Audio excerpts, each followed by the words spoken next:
할렐루야, 풍요로운 교회를 찾아와 주신 모든 분들을 주님의 이름으로 환영하고 축복합니다. 저는 오늘 여러분들과 함께 빼앗을 자가 없으리라 라는 말씀의 제목으로 함께 은혜의 말씀을 나누고자 합니다. 여러분, 오늘 말씀을 한번 상상해 보십시오. 예수님을 믿고 따른 제자들의 그 마음을 한번 상상해 보고 생각해 보는 겁니다. 당시에 그래도 이런저런 일을 해서 먹고 살았던 예수님의 제자들이 모든 것을 다 버리고 예수님을 따랐다라고 하는 것은 아마도 제자들은 예수님에 대한 어떤 희망을 가지고 또 어떤 소망을 가지고 예수님을 믿고 따르지 않았겠습니까? 그것도 3년이라는 시간이에요. 3년이라는 시간.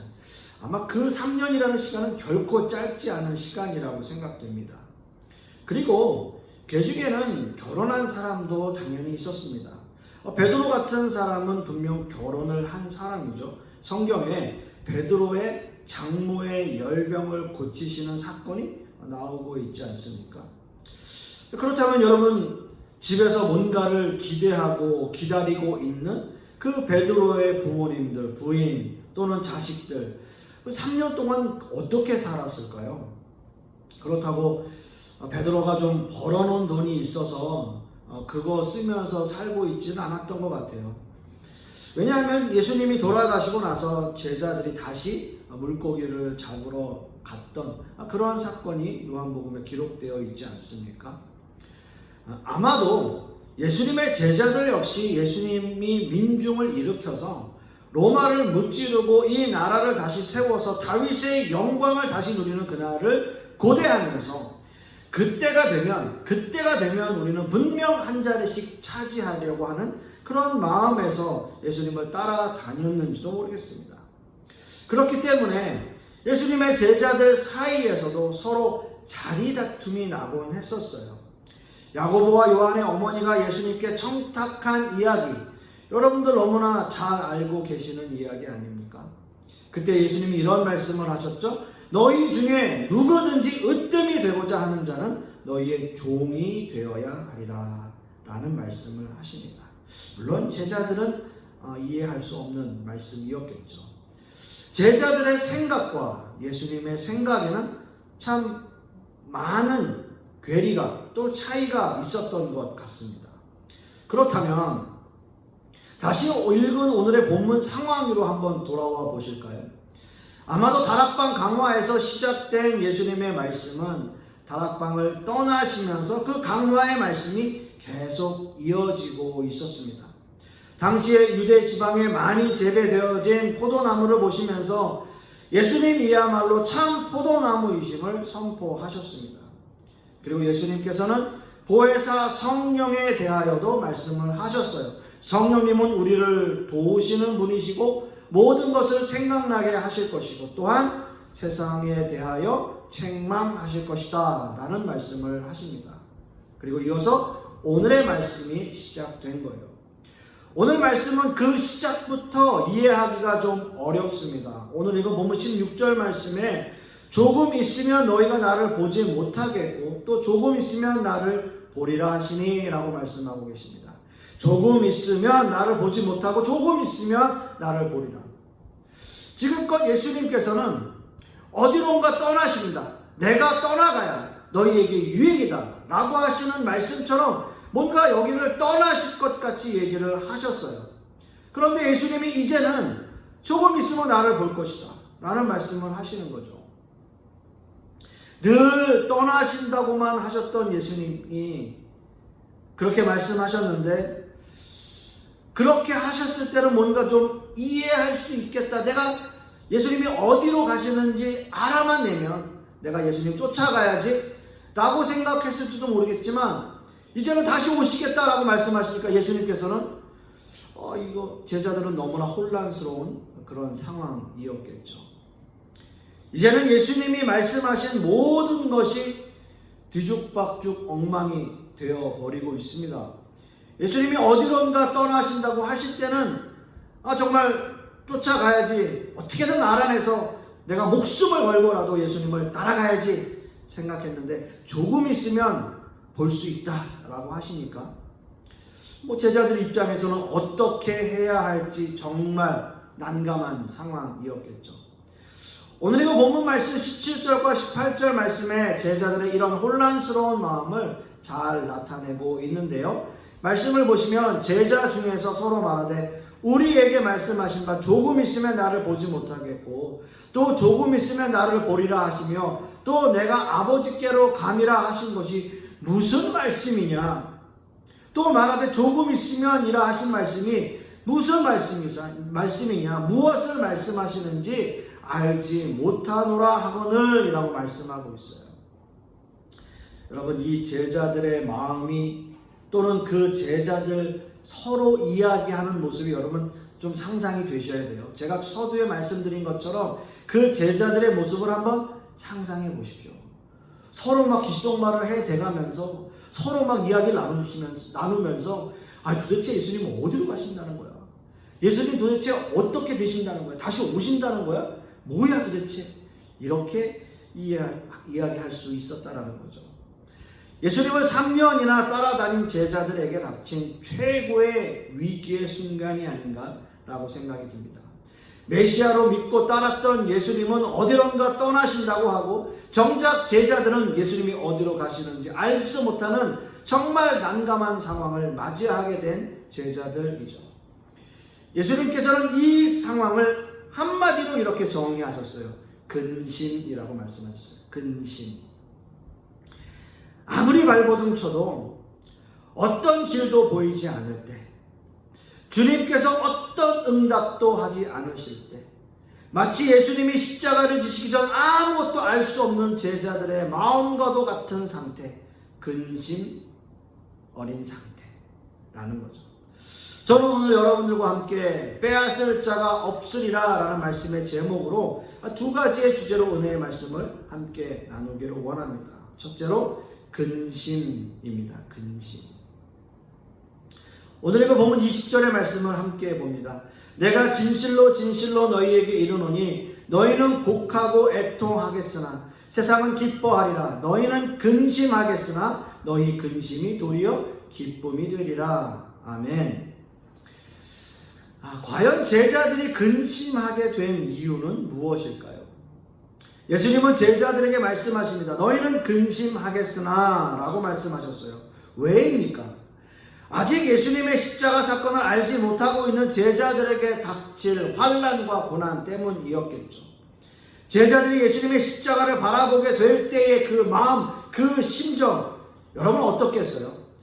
결국 환난을 견디지 못하고 모두 예수님을 외면하고 돌아서는 그 제자들 아니었습니까?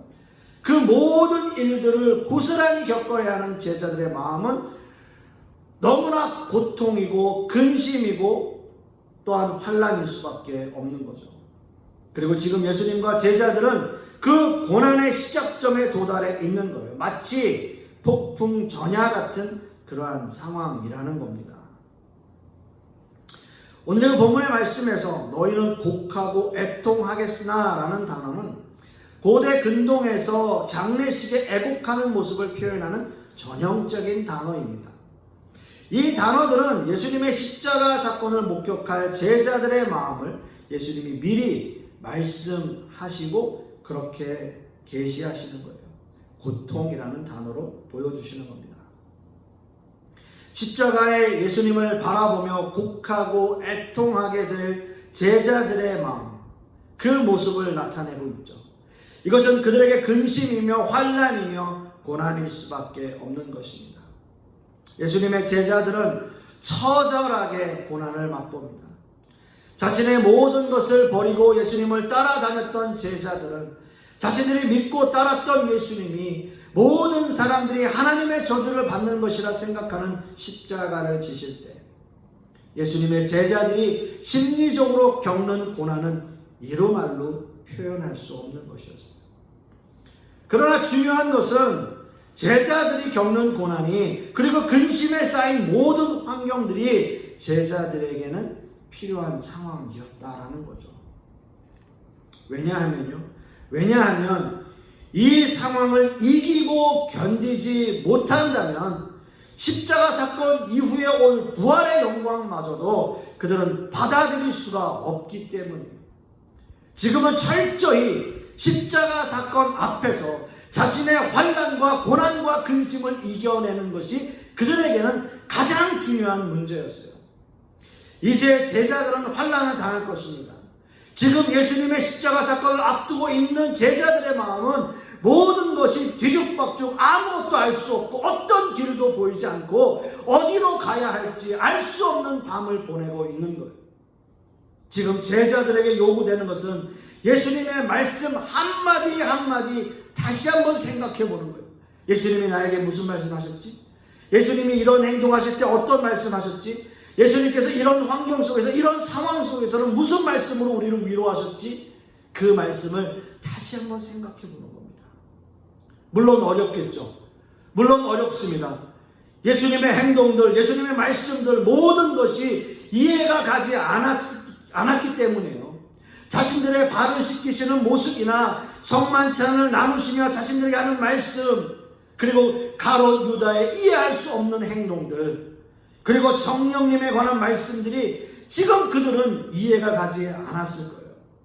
그러나 그 말씀을 마음속에는 새기고 있는 겁니다. 지금 당장은 이해할 수 없지만 마음속 깊이 간직하고 있어야 되는 거예요.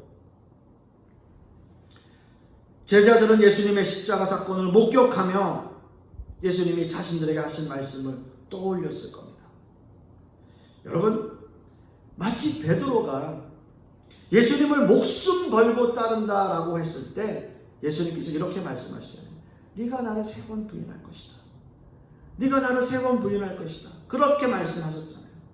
베드로가 결국 예수님을 3번 부인한 것뿐만 아니라 마지막에는 예수님을 저주하며 부인하는 자신의 모습을 보고 예수님의 말씀이 어떻게 됐어요? 깨달아졌어요. 깨달아지면서 통곡의 눈물을 흘렸던 사람이 바로 베드로예요. 베드로뿐만 아니라 모든 제자들도 마찬가지입니다. 모두 예수님의 십자가를 부인하며 도망쳤던 제자들은 십자가를 지시기 전에 자신들에게 하던 모든 말씀이 떠올라, 그것이 떠올랐어요. 그리고 통곡의 눈물을 흘렸던 거예요.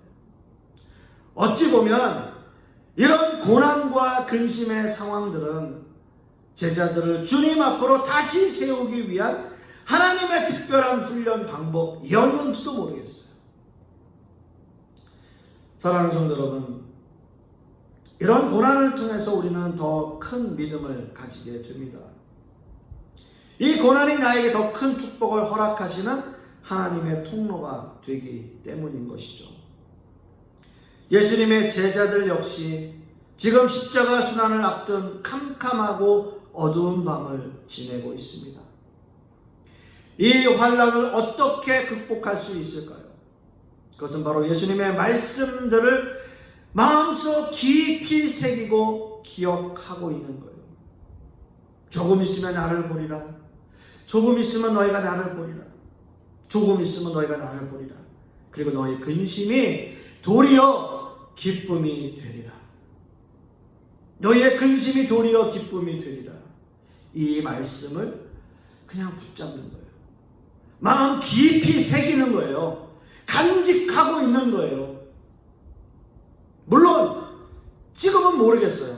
지금은 이해할 수 없어요. 왜 이 말씀을 하셨는지 모르겠어요. 하지만 기억하고 있는 거죠. 때로는 우리도 이런 환난을 만날 때가 있습니다. 캄캄하고 어두운 밤, 어디로 가야 할지 모르고 어떠한 길도 우리에게 보이지 않을 때가 있어요. 하나님의 음성 들리지 않아요.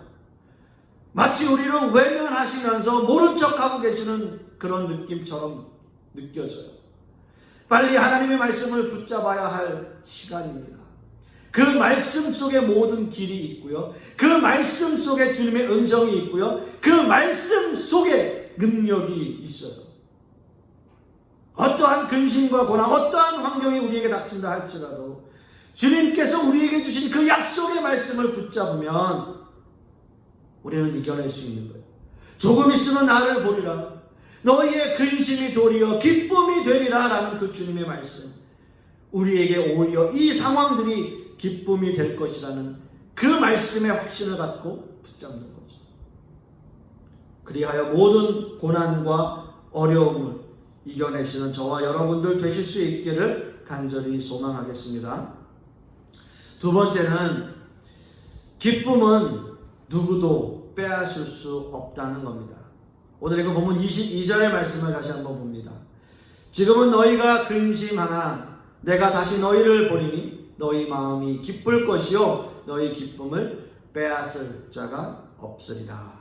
아멘. 20절 말씀에서 조금 있으면 나를 보리라. 그리고 지금 읽은 본문 말씀에서도 내가 다시 너희를 보리니 라고 말씀하시는데요. 이 말씀의 의미는 과연 무엇일까요? 맞습니다. 조금 있으면 나를 보지 못한다 라는 의미는 예수님의 십자가의 죽으심을 의미하고 있고요. 조금 있으면 나를 보리라. 그리고 내가 다시 너희를 보리니 라는 말씀은 예수님께서 부활하심을 의미합니다. 기독교에서 가장 핵심적인 신앙, 그것은 바로 부활 신앙일 겁니다. 다시 사는 것이 없다면 모든 것이 헛될 뿐입니다. 바울 사도는 고린도전서 말씀에서 부활에 관하여 이렇게 고백합니다. 15장 16절 17절 말씀에 만일 죽은 자가 다시 살아나는 일이 없으면 그리스도도 다시 살아나신 일이 없었을 터이요 그리스도께서 다시 살아나신 일이 없으면 너희의 믿음도 헛되고 너희가 여전히 죄 가운데 있을 것이요 라고 말씀하고 있습니다. 우리가 믿고 있는 이 기독교라고 하는 신앙이 부활 신앙이 우리에게 없다면 다 헛된 일이다 라고 말씀하는 거예요. 부활이 우리에게 없다면 여러분께서 이 자리에 나와 앉아 있을 이유가 없다는 거죠. 헛수고하고 있다라는 말씀입니다. 지금까지 예수님은 제자들에게 어떤 박해도 두려워하지 말고 싸워 이기라고 권면하십니다. 그리고 성령님이 너희와 함께 하실 것이라는 약속을 하십니다. 그리고 이제는 예수님의 십자가 사건을 구체적으로 드러내기를 원하시는 거예요. 이제 3년의 공생애를 마무리하시는 시점에서 십자가의 죽으심에 대해서 말씀하실 뿐만 아니라 부활의 기쁨과 소망을 갖도록 하기 위해서라고 하는 거죠. 왜냐하면 이제 십자가는 예수님이 반드시 모든 인류를 위해서 지실 마지막 사명이고요. 이 십자가를 지셔야 부활의 영광을 나타내실 수 있기 때문입니다. 예수님은 이 말씀을 해산을 앞두고 있는 여자로 비유하셨어요.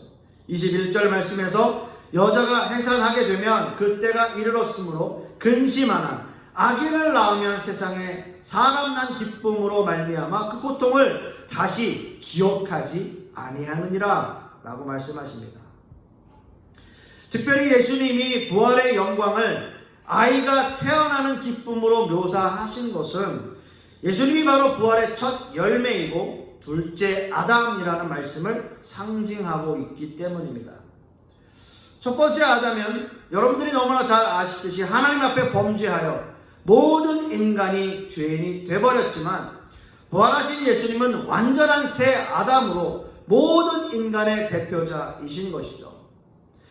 예수님의 이런 희망에 찬 부활의 메시지는 제자들에게 주님에 대한 신앙 고백을 하는 일까지 생겨나게 되는 겁니다.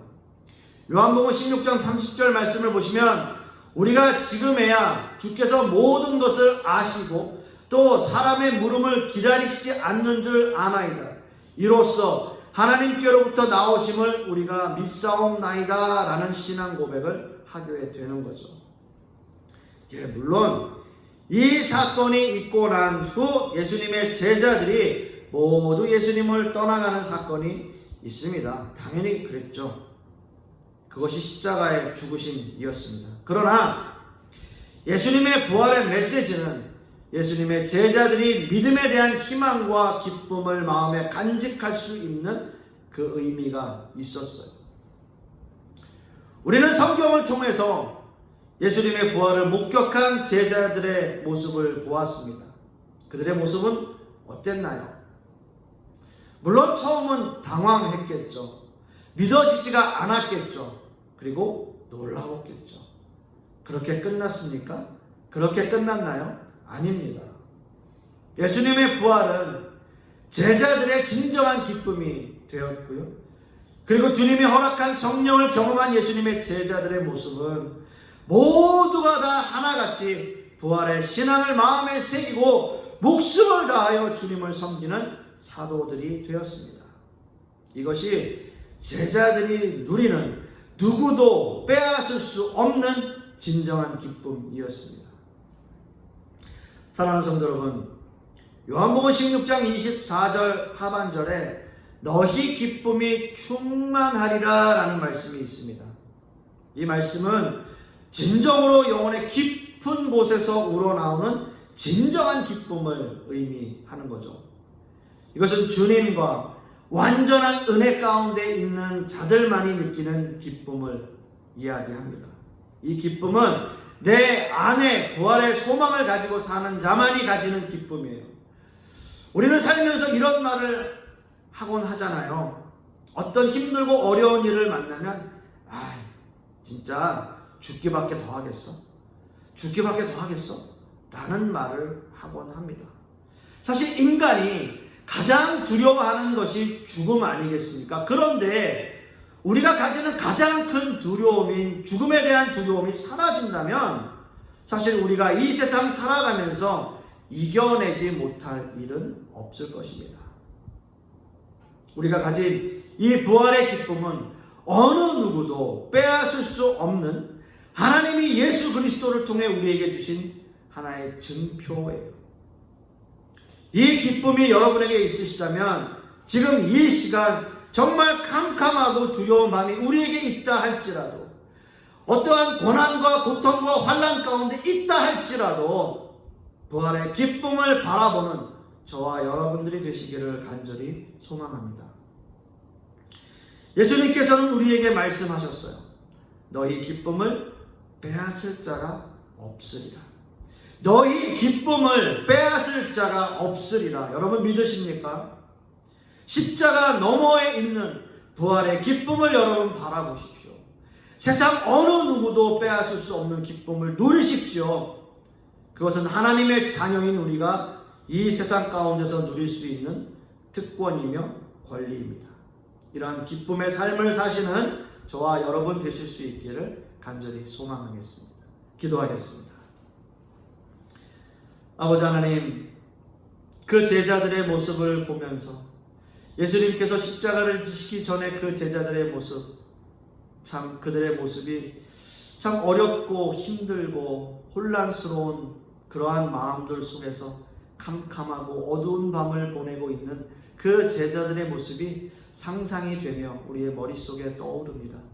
그러나 예수님께서 그들에게 말씀하신 것처럼 너희의 기쁨을 누구도 빼앗을 수 없다라고 하신 그 말씀처럼 예수님의 십자가 너머에 있는 그 부활의 기쁨과 영광을 우리가 바라보고 예수님의 말씀을 마음 깊이 새기면서 그 말씀 가운데 은혜 받고 그 말씀 가운데 순종하며 그 말씀 가운데 살아갈 때에 이 세상의 기쁨과 은혜 가운데 살아가는 우리 모든 성도님들 되게 하여 주시옵소서. 그리하여 이번 한 주간도 하나님의 말씀에 붙들린 바 되어 하나님의 은혜 가운데 머무는 우리 모든 성도님들이 되게 하여 주시옵소서. 주님 감사드리며 예수 그리스도 이름 받들어 기도드렸사옵나이다. 아멘.